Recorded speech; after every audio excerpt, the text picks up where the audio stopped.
Happening post shifters, welcome back to another episode of the Post Shift Podcast. Of course, I'm your host, Shawn Soole. This is the live stream for the year. So if you're watching this live, this is the last live stream for the year before Christmas. But it will be an episode that will roll out in January. So if you're listening to this, you'll be listening to this in a month's time.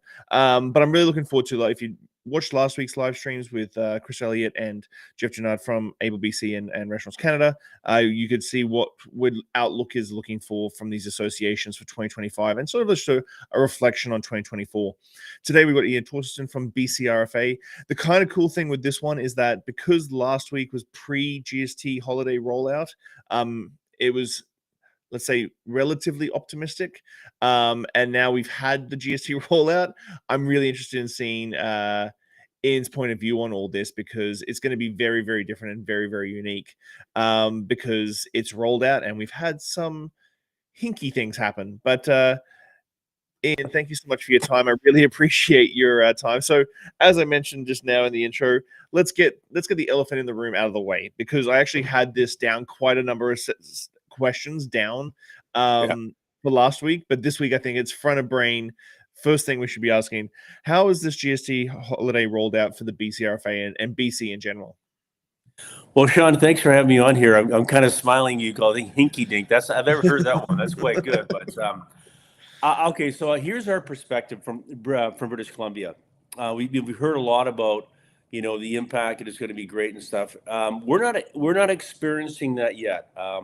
I've surveyed about 15 or 20 restaurants. In fact, we were out last night, and they just sort of went, So here's what I think is happening is that if you live in Ontario, it's a 13% discount off of because it's HST. If you live in the Maritimes, it's 15%. In British Columbia, it's 5%.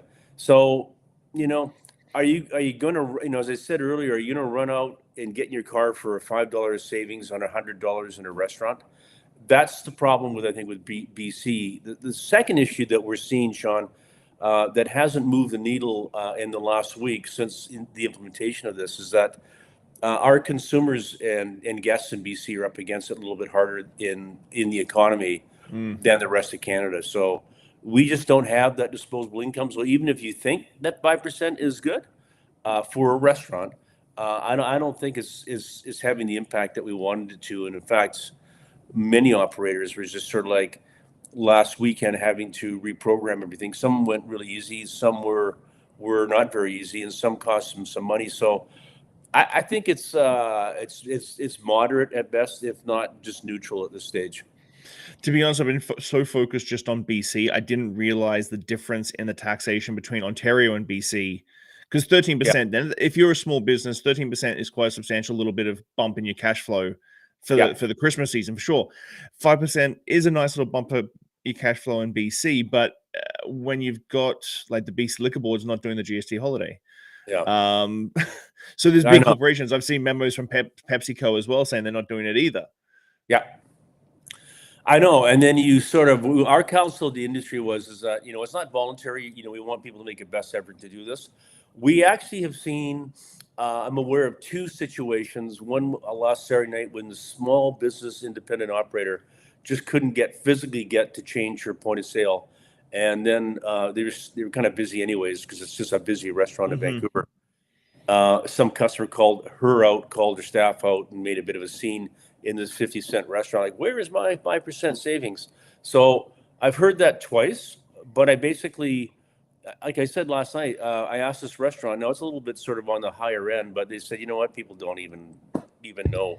They're not checking anything. So I think it could have been better. So here's what I think should have happened is that this should be, if we're going to take taxes off restaurant meals, make it permanent, give us some time to properly do this. We in British Columbia, we're caught by this. It all of a sudden just happened. It's just like, hey, we've announced this. I'm like, what? And so very unprepared. And I think when I think the trick to all this, Shawn, and it's a trick to our industry, if you engage people and they're engaged in it and have a perspective on it, you'll get great outcomes. But by just imposing it, with very little notice and saying, hey, you have to go through all this, and still today, it hasn't been recognized that it's not just changing your point of sale, but it's actually training your staff. Because if you're having a martini and I have a glass of wine and yours is still taxed and mine isn't, that server's in kind of an awkward position if you and I start to challenge it. So yeah, it's not what we need. There's got to be bigger things in the economy than this to move it. So let's look at 2024. Let's reflect on 2024. How do you feel about 2024 for the restaurant industry in BC? And obviously, you talked to other associations across Canada, but how do you feel about BC in 2024? I think we've just been in a real mess, and we're trying to find ways to maneuver this. But it all starts, I think, with the economy. Now, if you look at the recent stats in British Columbia, we are the lowest performing, almost, well, you look at the Maritimes. British Columbia is the lowest performing restaurant market right now in Canada. And that used to be the other way around. BC used to lead restaurant sales growth in the years past. So as I said to the Premier, I mean, if you just want an indication of how well BC is or is not doing, is look at restaurants.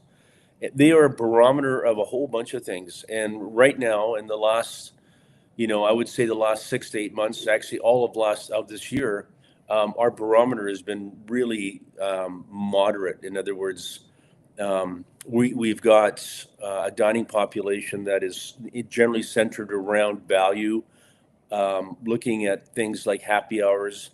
I was in a restaurant the other day, and it was really busy, and then at 6 o'clock it was empty because people, and it tells you something. It tells you that the disposable income in British Columbia sucks, to be perfectly honest, and we've got to get this economy back to give people the confidence to go back and start spending a bit more and the things they want to do in movies and restaurants and those sorts of things.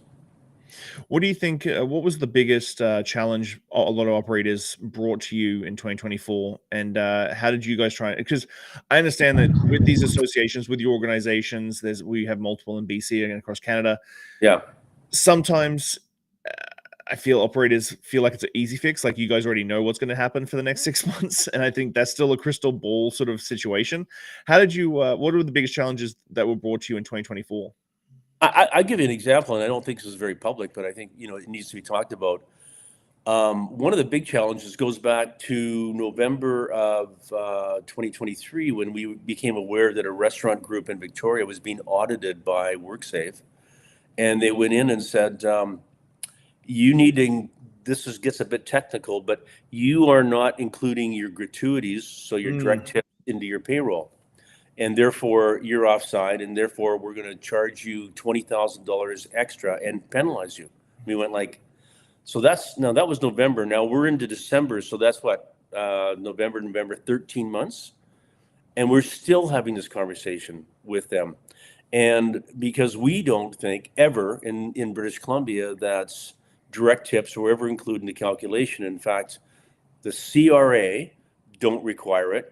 So what you own, Shawn, what you get at the table and what you pay into a tip pool, that's your business. If I'm the owner, I had nothing to do with it. Now, WorkSafe have been enforcing this. And so then we got to a point where, no, we agree. Because I was going to take it during the election. I said, enough of this stuff. You need to be conscious and sensitive to this industry and every other industry that has gratuities.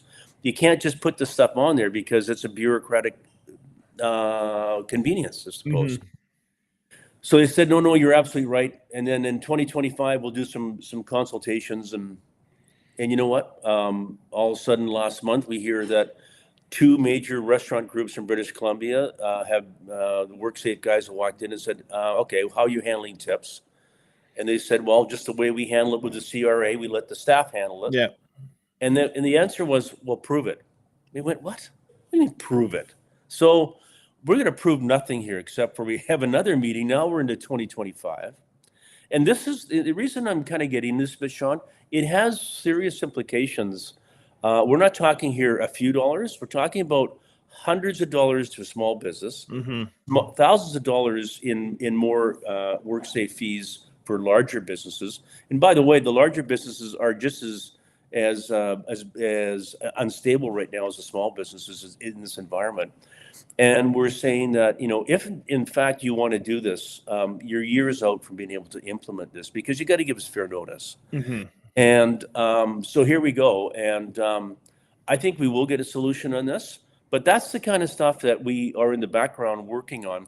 We don't really go out in public and talk about this kind of stuff because it gets misinterpreted and go, oh my God, and then people start doing the wrong thing. But it is a real issue, and I think that's a great issue. The other one that's been really frustrating is on labor. So, and these are the big issues. So the labor issue is simply, in the early September, the federal government just said that's it for labor. We rely on skilled workers greatly in our restaurants, and we have even since before the pandemic. And as you know, the Prime Minister would say, "Well, hire Canadians," and we'd love to hire Canadians, but we don't have Canadians that are skilled as cooks and chefs in our industry. So, I was talking to my colleagues at Restaurants Canada. We think there's anywhere between 13 to 20,000. It's a wide range, but it's still a huge number either way. Shortages in our kitchens in British Columbia. Now we can't basically get workers through, not to get technical, but the LMIA program, which was basically you as an employer would have to prove to government that there's no Canadians skilled and or wanting that job, and then you could bring them in for 2 years and eventually become a permanent resident. Well, that's basically been killed. In 8 months from now, Shawn, I think that we are going to have a major crisis on our hands in terms of labor shortage, because I predict the economy will start to turn. Interest rates are coming down a bit. So all things being equal, we don't have a huge trade war with the United States. It should get stronger, and we're going to need these cooks and chefs. So it's absolutely another one of these things that government does that just throws chaos into the industry. Every educational institution in the province or the country is trying to change this policy because it affected schools. We're not being listened to as an industry, and Canada has been reliant on immigration. And I think the word that we need to look at is responsible immigration. But we have workers, and there's a couple of situations. Beacon Restaurant, in fact, in Victoria. She had some workers, and they said, "You know what? I guess it's over for us," and they left. They went home. There's no opportunity for us to get a permanent residency. So now she's got a labor shortage, and she can't get people in. So, again, it's one of those issues to demonstrate that we're working at this stuff behind the scenes. But a lot of the problems we have, Shawn, frankly, are our government. I mean, if you look even at a municipal level, we've been fighting on this whole natural gas thing. So you have, the municipality in Victoria, and recently Vancouver and Richmond, saying, well, we know that the province's building code in 2030 requires for almost the elimination of fossil fuels. But let's do it now, Shawn. Let's just get ahead of it in Victoria and Vancouver, 5 years ahead of it. And so what that means it doesn't mean that restaurants are going to lose natural gas, but it does mean that in new buildings in Victoria, there won't be natural gas, and therefore there won't be restaurants. And as you get less users, our cost of natural gas will invariably go up. Again, it's another example of government sort of, are you doing this because it's fact-based, or are you doing this because it looks optically great for your constituents? But it breeds terror, in this industry, and it breeds terror, Shawn, because to be perfectly frank, it's all done in English, and we have a high ethnic population in our industry in British Columbia, and sometimes the stuff is not understood, it's misinterpreted, and that's our ethnic population throughout British Columbia, they're highly reliant on natural gas. So again, it's one of those things. We're going to solve it one way or the other. We have to. But again, there's 3 examples of where government just gets in our face, and because of their lack of understanding, and I'm not throwing them out. There's a lot of good government people, but they don't understand this stuff, and they sometimes don't want to listen. They're just sort of, this is the way it's going to be, and so I think it takes its toll on all of us to try to solve these things.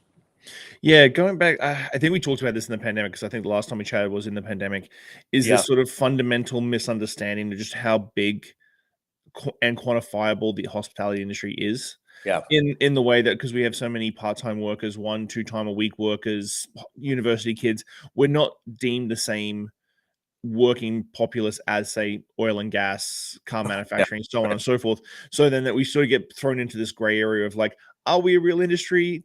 Like, and that's just outside looking in. As for the FWP program, like the foreign workers program, I was in Singapore in 2019, and I think I mentioned this to Jeff as well last week, is that Singapore did the same thing.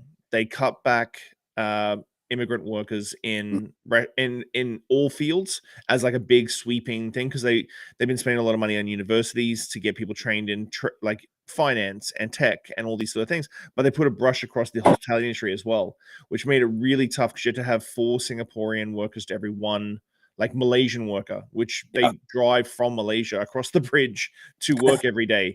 And it was really tough because, again, as you said, takes Camosun College, for instance, their chef program has been like slowly on the decline for many, many years because kids just don't want to get into the kitchen anymore. Canadian kids, I should say, aren't going, I want to be a chef and put in the work these days. And that's nothing against the generation and stuff. That's just the industry is hard, and there's better industries out there that you can make more money. That's just the world we live in right now. So I think there's a fundamental misunderstanding about what our industry is from all levels of government is sometimes very frustrating, and I would not want to be in your place. I remember a place where we had time to reflect on strategy for industry, and actually we're talking about careers in hospitality and careers as a cook and a chef, and you had time to, because it was quite a stable environment, and the industry is making money, and the industry was able to advance itself and to strategize what it's doing. But we've got all these issues out there. Like, there's no time when you have this frantic, as you described, this environment around us that's so frantic. People are trying to survive their businesses, and that's the reality. So we always say to government, well, what do you expect that Shawn's going to do in a small business?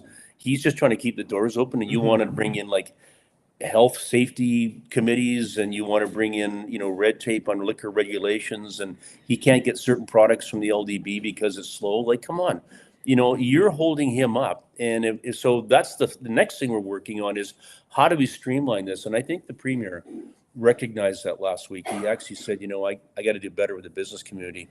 If I were him, I would put together an economic group to advise him in British Columbia. And years ago we used to have with Gordon Campbell, he attacked red tape and regulations, and that's a killer for our business. So it's not a cost per se; it's a hidden cost. So it's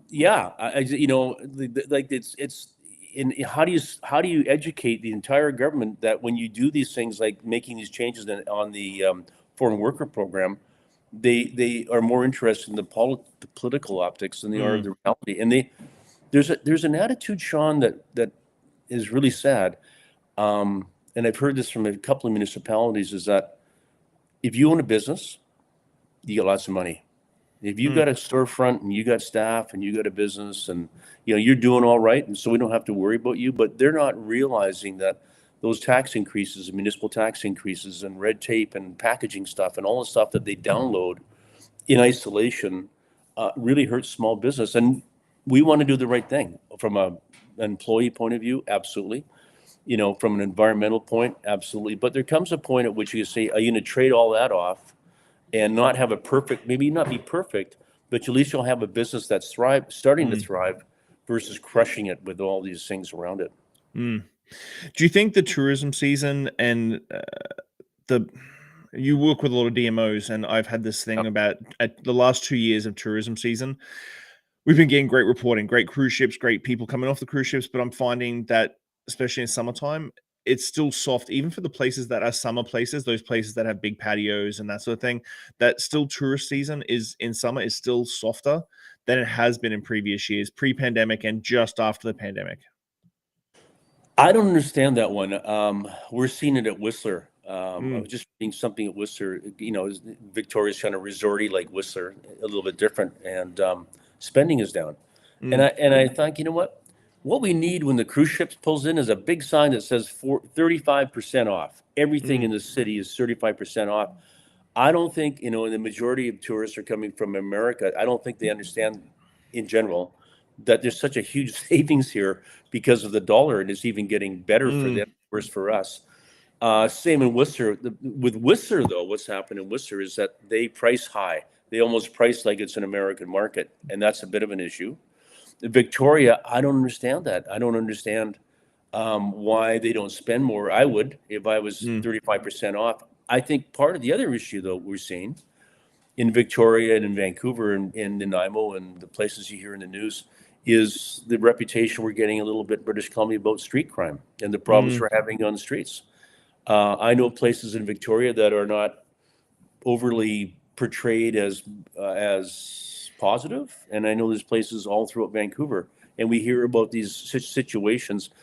Let's not be naive. That stuff gets read, and that stuff gets reported, and that's another thing I think that the government and the federal government have to get at this, because you just can't have people be having their arms cut or their hand cut off or in hospital or shootings and stuff.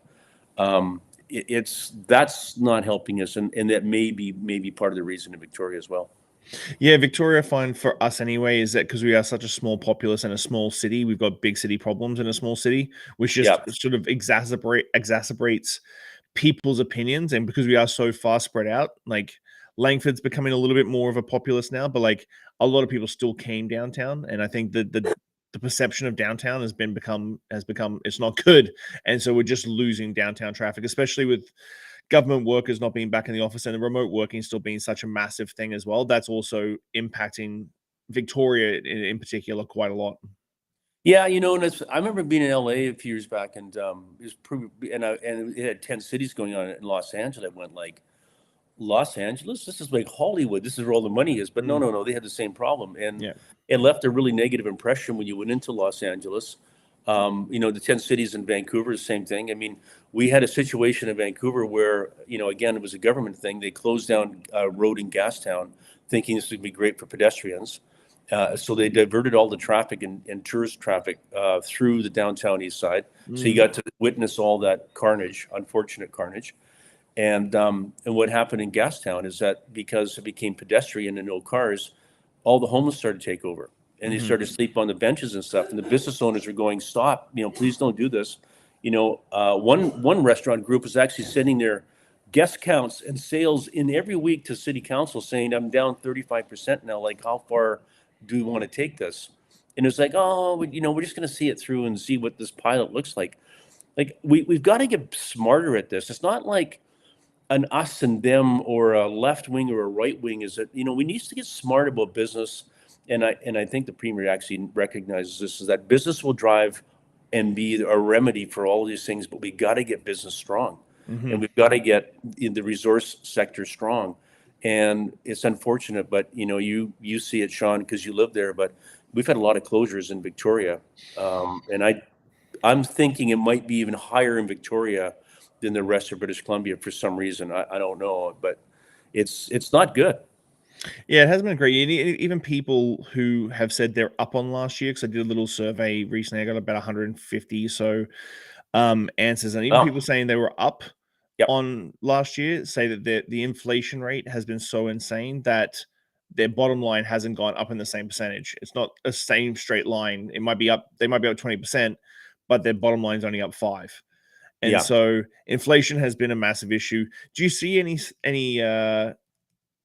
thing on the horizon for inflation to sort of like slow down and calm down a little bit? Because I still think we're doing the big breath out from post-pandemic, and it seems just to keep going. Yeah, I know. I mean, the overall inflation in Canada is down to 1.9. That's a bit concerning too. When you're almost going the wrong way. I think there's uncertainty with what happens with the Trump tariffs. And if that doesn't happen and it's a bit more moderate than perhaps it sounds like right now, our cost of fresh vegetables, from California, has just gone up because of the declining dollar. Fortunately, I think we can manage those things. So the optimism that I have is, this is all this sort of dark stuff, but I think that, we'll continue to have low interest rates. I think that we will see a government in BC get more attuned to building the economy and building confidence. I think that, tourism will probably be stronger this year as the dollar continues to be weak and people, as I said to Lana Popham, Minister Lana Popham, no in agriculture, but in tourism, I said to her, we just need on the I-5 a big sign that says head north, 35% off. I mean, people go, this is awesome. I'd go up there for sure, but we don't market ourselves. And so that needs to happen. We need to take advantage of things like FIFA coming up. We do a pretty good job. I mean, FIFA will have an impact even onto Vancouver Island and et cetera.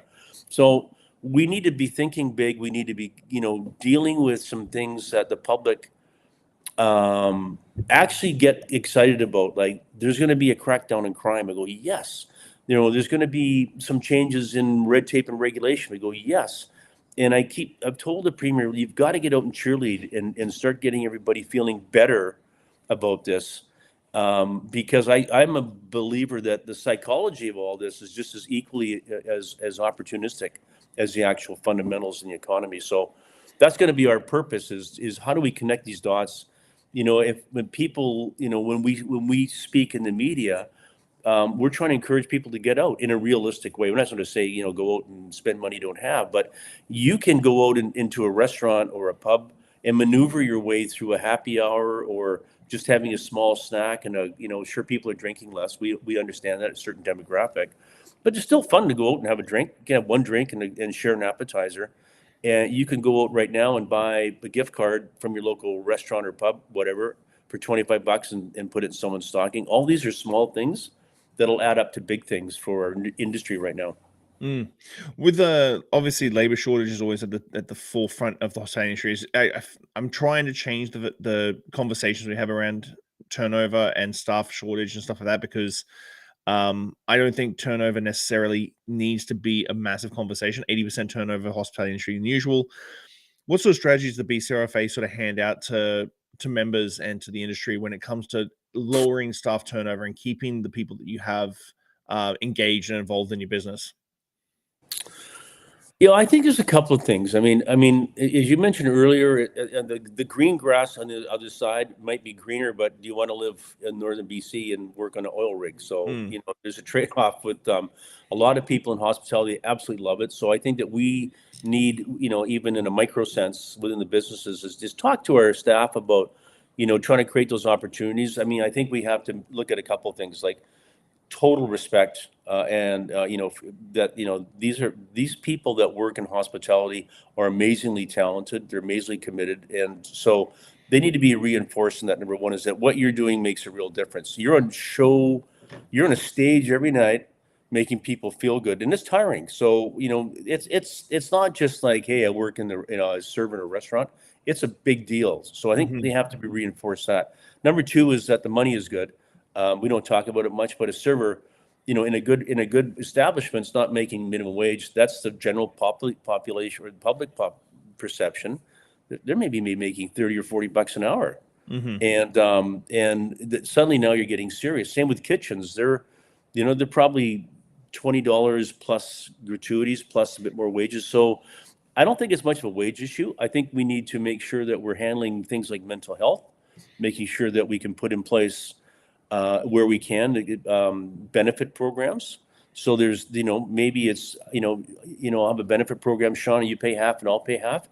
Well, let's just do something together. And I think that if we just start to, it's not like just students coming in working part-time and then getting out of here because they're going back to school. We need to start, as employers, start to create career paths, and that there is some great opportunities. I think the public will pay for. It's getting a bit high. I believe they're going to pay for quality service, quality food, and if the operator needs to put their prices up, I think that's all right. If they know that this restaurant is doing everything it can, take care of its people, take care of its guests, be a good corporate citizen in the community, and I think if we do that, I think we can start as employers to create more of a softer perception of hospitality. Is not just like, as you say, 80% turnover, see you later. That's really costly for us. You work for me and all of a sudden you're gone. I have to train somebody and maybe I'll never find anybody as good as you. So that's the risk you take. So I know we've had a big reflection on 2024.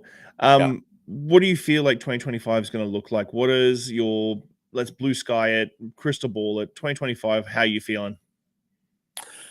I'm feeling actually pretty good. We have this is not breaking news, but it's not announced yet. But Minister Lana Popham, who you will know from Vancouver Island, she's been put back on with us as our key person within government, even despite the fact that she's in agriculture now and formerly tourism. She loves our industry. So we now have a conduit to speak to anybody in government through one person. So she's kind of like the unofficial, be careful, if the premier's list this, you can go, no, don't say that. But she's like our Ministry of Hospitality, because we are such a big industry, like 15,000 restaurants and $18 billion in sales and 180,000 employees. Like, it's a big deal. And that's just us. And then you've got the hotels and stuff. But Lana's going to be troubleshooting this. And so when we have a problem with WorkSafe, or we have a problem with liquor licensing, I'll tell you another issue I think we're looking at there. She says, okay, she's great. I'll connect you to this minister. I'll do this. And she comes at it from the point of view, what do you guys need? So some of the things that we want to do right now, we're going to fix this hospitality or situation with WorkSafe. But I think we need to get more, sort of dining programs. The dining program coming up in Victoria, that gets people out. So what else can we do to get people out and encourage them to go to pubs, and not just restaurants, but just go out and enjoy hospitality?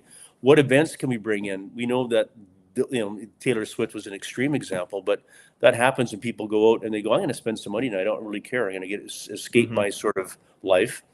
And we've got to sort of get away from this deliver my food at home and Netflix attitude, getting people out. I mean, we sort of hurt ourselves because of the pandemic by making it so easy for you to have a dining experience in your house. It's pretty easy not to go out. So on the other hand, we worked really hard to get Uber in place, and now Uber is going to be in place all throughout British Columbia. That was a passion of ours, because that just makes the transportation easier. So there's that. I think that we need some stuff on liquor to help industry. One of the issues, technical issues, is the ability for you to get speculative products fast and not within 8 weeks, or never get them, or they don't show up. And the reason that I'm pushing this one, I mean, I came from the BC wine industry, but we are not going to have a great supply of BC wines for several years, 3 or 4 years. So what are we going to do as operators to replace the innovation and differentials on our wine lists apart from our competitors? There's 6,000, I think, so spec products sitting in the warehouse that would be really, they're good value, they're good buys, they're interesting. So get this, the government has been trying for 7 years to figure out how to move a case of wine from Richmond to downtown Vancouver or to Vancouver Island within an Amazon. Like Amazon, you get that in 2 days. This takes weeks. So we are saying, fix that. That, and I think if we fix that, the industry will go, okay, something's happening here. But it's been 7 years. It's been 7 years since they did a study on that. So that sort of thing. Interest rates will come down. Tourism is going to be strong. I think this government in Victoria is going to understand that business is critical to it. I think the government's going to start to fix this year on crime and our streets. I think they have to now. It's at a crisis. And we'll see a change in the federal government. And I think that's going to just help immensely to get out of this. It's not helping right now what's going in Ottawa, because a lot of the stuff that, like immigration and foreign workers, it comes out of Ottawa. And when they're in this mess they are right now. So, yeah, so I'm optimistic. I think if you give an entrepreneur, how entrepreneurial it is, Shawn, in this industry. Yep. If you get a little bit of hope and just a few things that we're working on, people get excited. One piece of advice you'd just give to someone who owns a restaurant who comes to you and they're a little bit frazzled from 2024, what's the one piece of advice you're going to give to the person in 2025? Don't give up. It's going to get better. I know it's going to get better, and it's horrible. I mean, we were in a restaurant last night. The reason we were there is because they're closing. Is Chiapino's in Vancouver. He's been there for 25 years. Pino, his restaurant was recently recognized as one of the best 50 Italian restaurants outside of Italy in the world. And But the reason he's closing is, and I don't know this is so public, but he's paying like an incredible amount of rent. You could go in there and have the finest bottle of wine and his best entree. His rent has gone right through the roof, largely, I think, because of downloading of municipal taxes. Can't make it anymore. It's not worth it, and it's really, really sad. So, so I saw him last night. He looked tired. He a little bit broken, but you know what? His spirit is, I'm going to come back. Maybe again, I don't know what I'm going to do, but he'll reinvent himself. So we need people to reinvent themselves, and just to kind of make sure that all the fundamentals are in place. A good social media presence.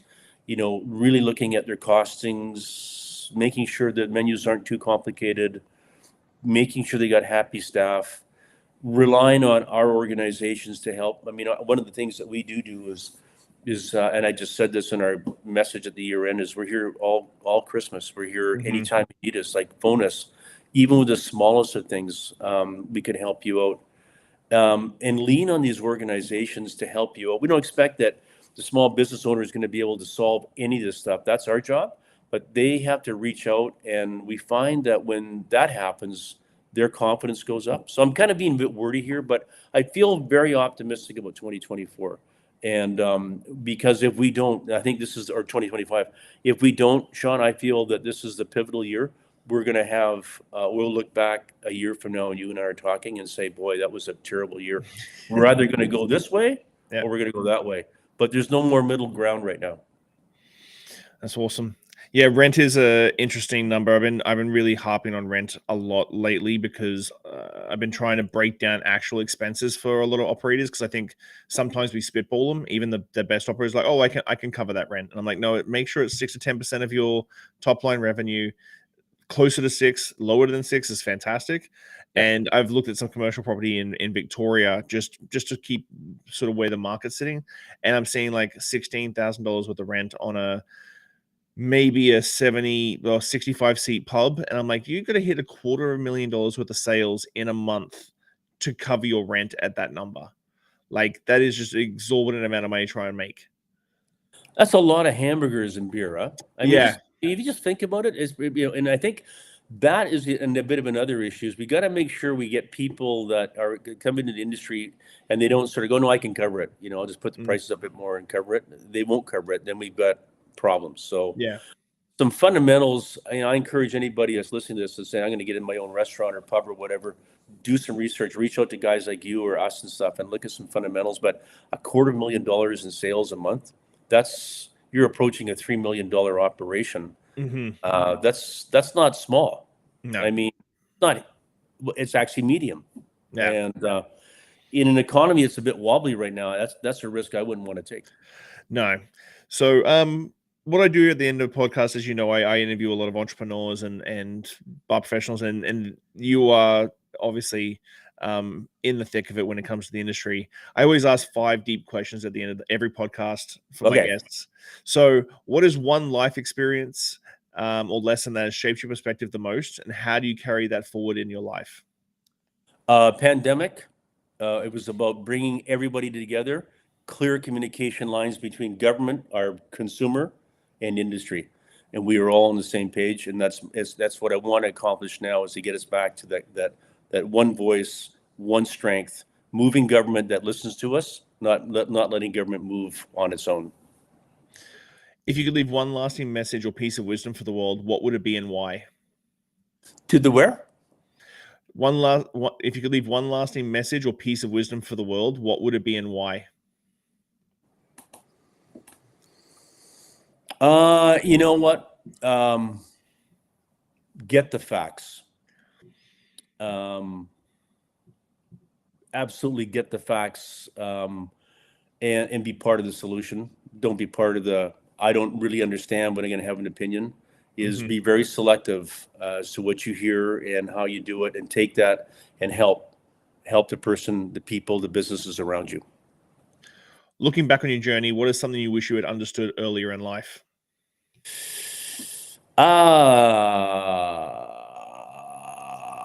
Consensus. Industry consensus. We see it in the wine industry in British Columbia. when I chaired the Wine Institute and was in the wine business, we saw big versus small, and it's still that way, fractured. We're a bit fractured in the restaurant industry. We've got to start to unify. So consensus is terribly important, particularly when you're trying to get government to make a move. How do you define success, and has your definition of it changed over time? I think success is knowing that when you put your head down the pillow, that you actually went outside of yourself and made a difference, whether it's to your neighbor or to a small business, to a positive message, to maybe handing off that extra food you had in a restaurant to somebody in the streets that's unfortunate, is when you go sleep much better, knowing that you've reached out of your own soul and forget about yourself. You'll be much better off in the long run. What do you hope your legacy will be, and what steps are you taking to build it? As a guy that never gave up, and had unique experiences. In fact, I breaking news, maybe I'm going to try to write a book about all the experience I've had in my life in the wine industry, with the David Foster Foundation, with the restaurant industry, and what are the little stories and gems that I can leave behind with the experience. Again, it's just being unselfish and putting yourself out there, and as a leader, that people know that you're genuine and you're passionate and you're not going to give up. And this is not about me hanging out with politicians and having dinners. This is about on the ground with people like you to actually make a difference. The legacy would be this industry stabilizes and starts to grow, and then I think I'd feel much better than where we are right now. Well, thank you so much for your time, Ian. I really, really appreciate it. It's perfect for the last live stream for the year, and a good outlook for 2025. So thank you so much for your time. Shawn, thank you. I mean, you shine lights on our industry that don't get Shawn, and I really appreciate Shawn. Huh? That's pretty good. But I appreciate that very much. I know a lot of people follow you, and you're well respected in your community. So it's a privilege for me to come on and spend some time with you, even though we had some technical problems at the front. Well, thank you so much for your time again, Ian. I'll chat to you very soon. All right, Shawn. All the best. Thanks, sir. Appreciate it.